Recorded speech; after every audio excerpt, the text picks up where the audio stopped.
They knocked again. Dudley jerked awake. "Where's the cannon?" he said stupidly. There was a crash behind them and Uncle Vernon came skidding into the room. He was holding a rifle in his hands. Now they knew what had been in the long, thin package he had brought with them. "Who's there?" he shouted. "I warn you, I'm armed." There was a pause. Then, smash! The door was hit with such force that it swung clean off its hinges and with a deafening crash landed flat on the floor. A giant of a man was standing in the doorway.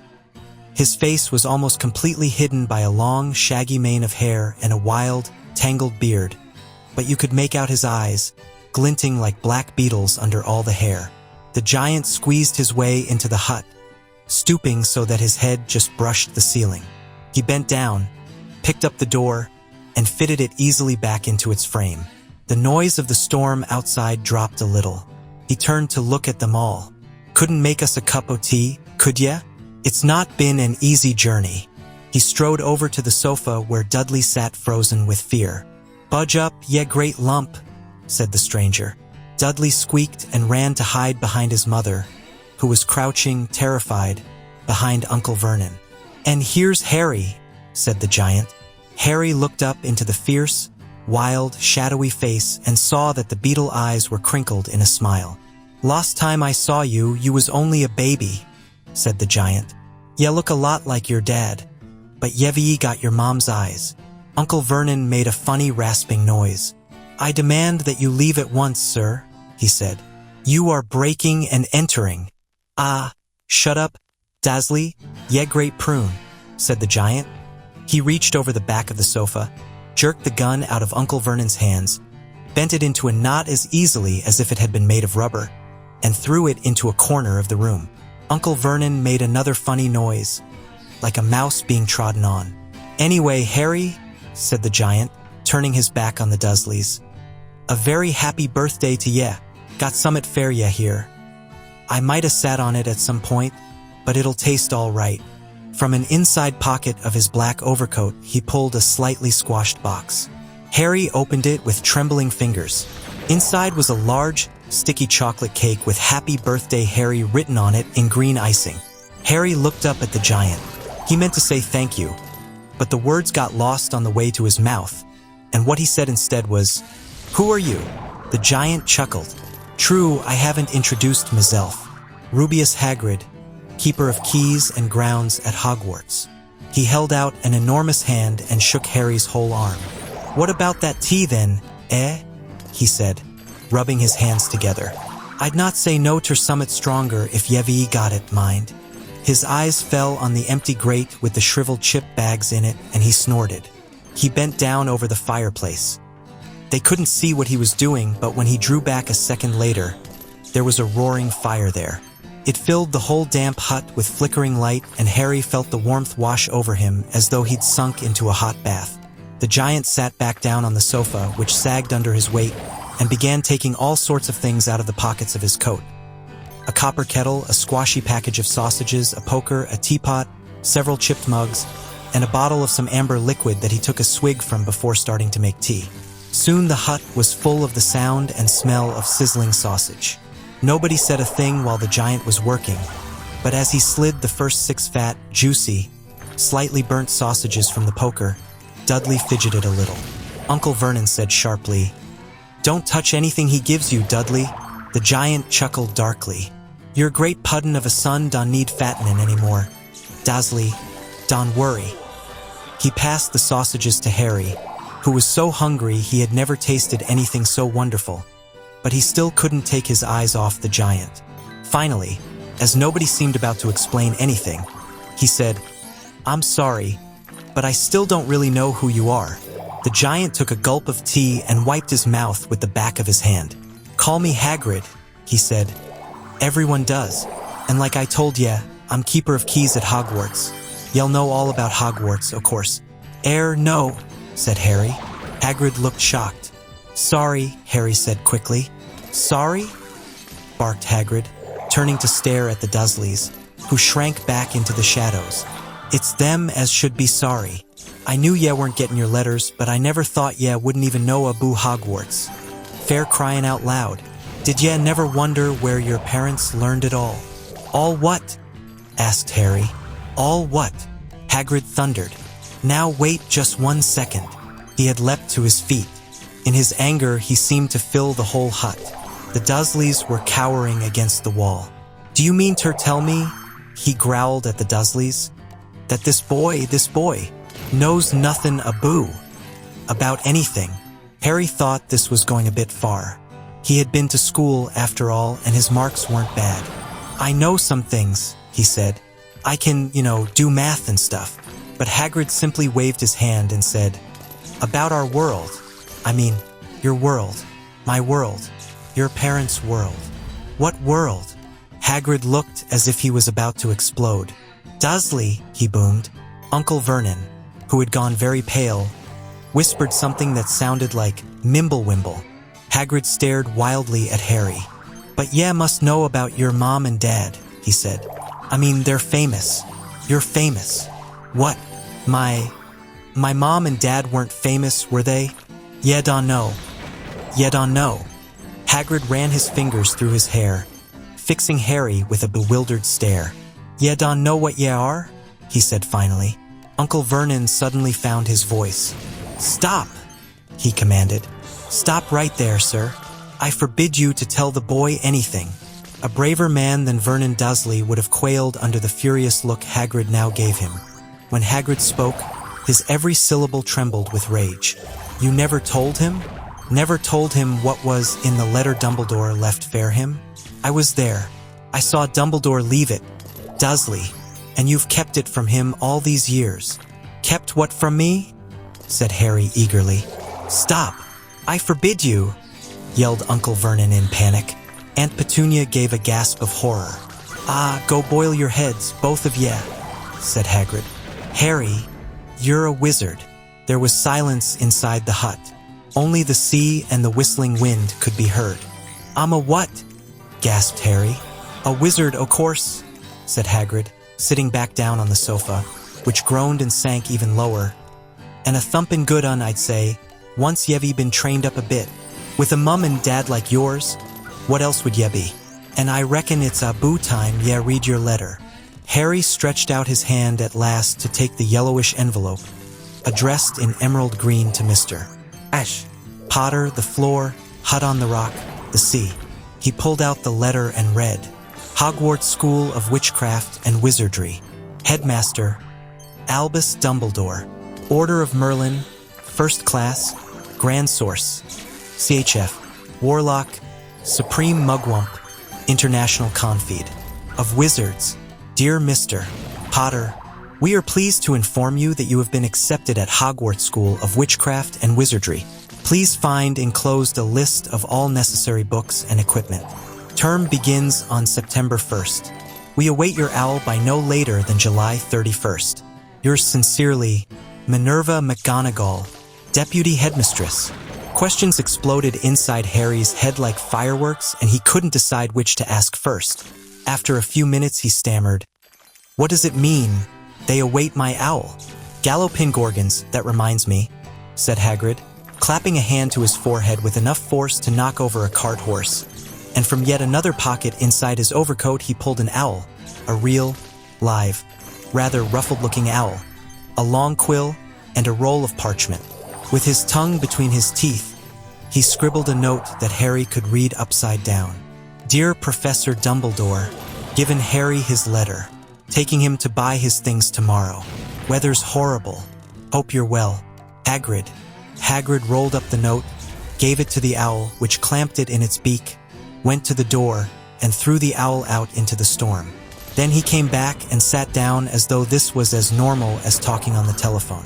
Harry realized his mouth was open and closed it quickly. Where was I? Said Hagrid. But at that moment, Uncle Vernon, still ashen-faced but looking very angry, moved into the firelight. He's not going, he said. Hagrid grunted. I'd like to see a great muggle like you stop him, he said. A what? Said Harry, interested.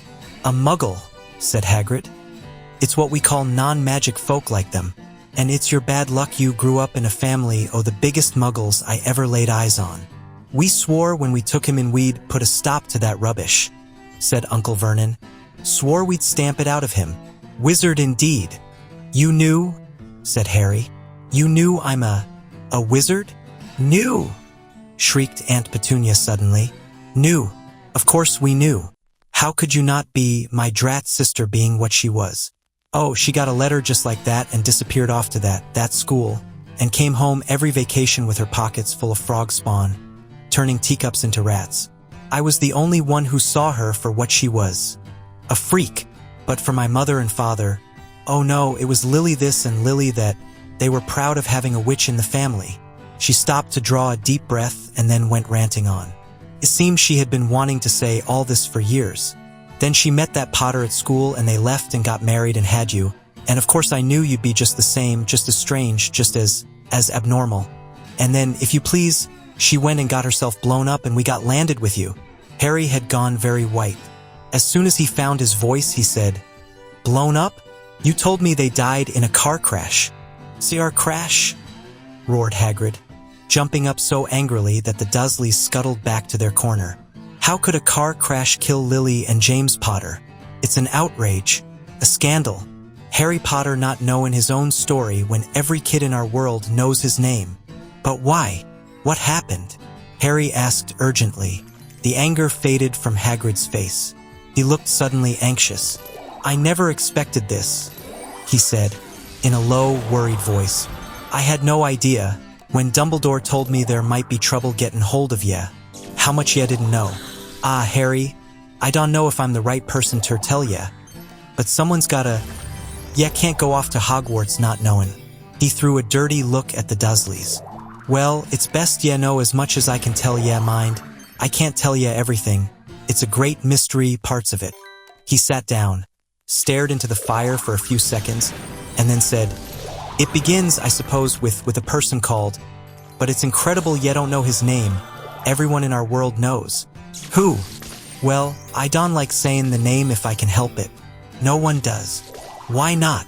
Ghoulpin gargoyles, Harry, people are still scared. Blimey, this is difficult. See, there was this wizard who went bad. As bad as you could go. Worse. Worse than worse. His name was... Hagrid gulped, but no words came out. Could you write it down? Harry suggested. Nah, can't spell it. All right, Voldemort. Hagrid shuddered. Don't make me say it again. Anyway, this wizard, about 20 years ago now, started looking fair followers. Got him too. Some were afraid, some just wanted a bit of his power, 'cause he was getting himself power, all right? Dark days, Harry. Didn't know who to trust, didn't dare get friendly with strange wizards or witches. Terrible things happened. He was talking over. Of course, some stood up to him, and he killed him. Horribly. 1-0, the only safe places left was Hogwarts. Reckon Dumbledore's the only one you know who was afraid of. Didn't dare try talking the school, not just then, anyway. Now, your mum and dad were as good a witch and wizard as I ever knew. Head boy and girl at Hogwarts in their day. Suppose the mystery is why you know who never tried to get M on his side before. Probably knew they were too close to Dumbledore to want anything to do with the dark side. Maybe he thought he could persuade him. Maybe he just wanted him out of the way. All anyone knows is he turned up in the village where you was all living on Halloween 10 years ago. You was just a year old. He came to your house and Hagrid suddenly pulled out a very dirty, spotted handkerchief and blew his nose with a sound like a foghorn. Sorry, he said, but it's that sad. Knew your mum and dad, and nicer people couldn't find anyway. You know who killed M. And this is the real mystery of the thing, he tried to kill you too. Wanted to make a clean job of it, I suppose, or maybe he just liked killing by then. But he couldn't do it. Never wondered how you got that mark on your forehead? That was no ordinary cut. That's what ye get when a powerful, evil curse touches ye. Took care of your mum and dad in your house, but it didn't work on you, and that's why you're famous, Harry. No one ever lived after he decided to kill him, no one except you. And he'd killed some of the best witches and wizards of the age. The McKinnons, the Bones, the Pruitts. And you was only a baby and you lived. Something very painful was going on in Harry's mind. As Hagrid's story came to a close, he saw again the blinding flash of green light, more clearly than he had ever remembered it before. And he remembered something else, for the first time in his life. A high, cold, cruel laugh. Hagrid was watching him sadly. Took ye from the ruined house myself, on Dumbledore's orders. Brought ye ter this lot. Load of old tosh, said Uncle Vernon. Harry jumped. He had almost forgotten that the Dursleys were there. Uncle Vernon certainly seemed to have got back his courage.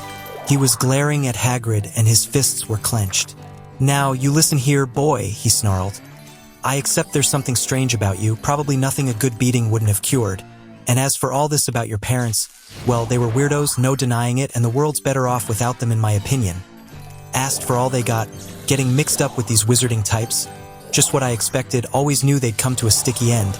But at that moment, Hagrid leapt from the sofa and drew a battered pink umbrella from inside his coat.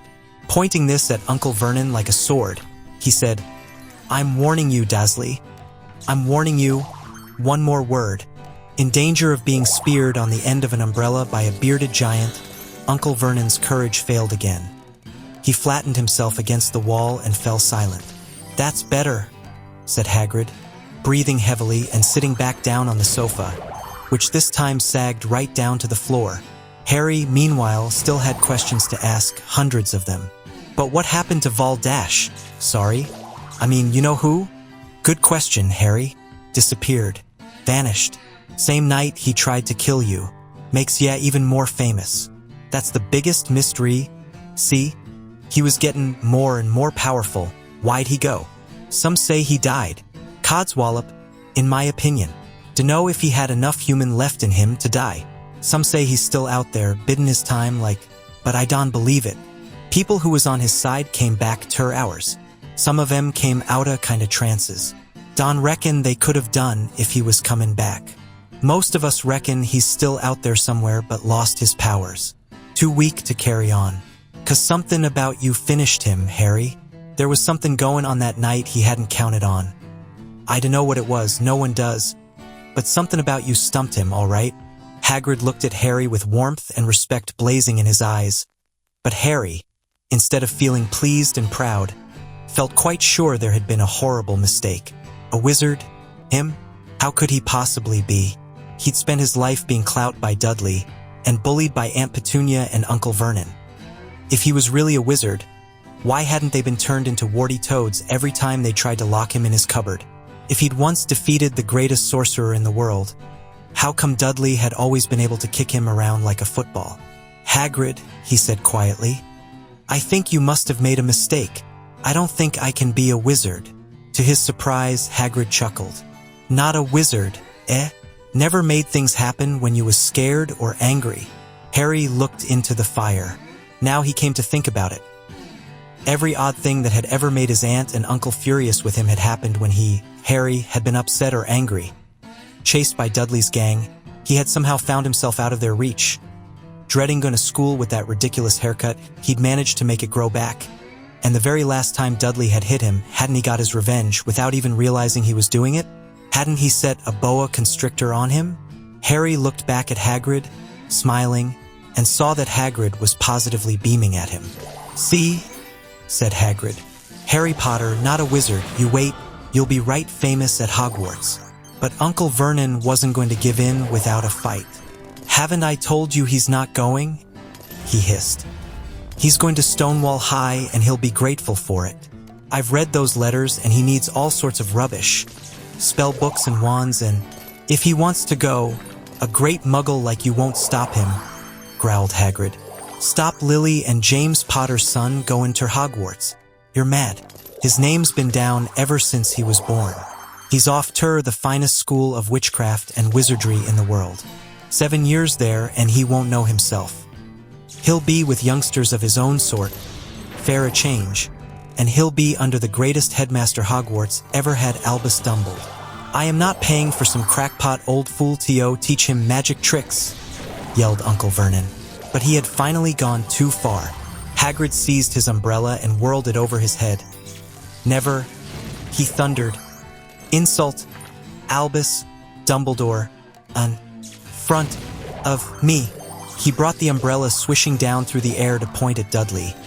There was a flash of violet light, a sound like a firecracker, a sharp squeal, and the next second, Dudley was dancing on the spot with his hands clasped over his fat bottom, howling in pain. When he turned his back on them, Harry saw a curly pig's tail poking through a hole in his trousers.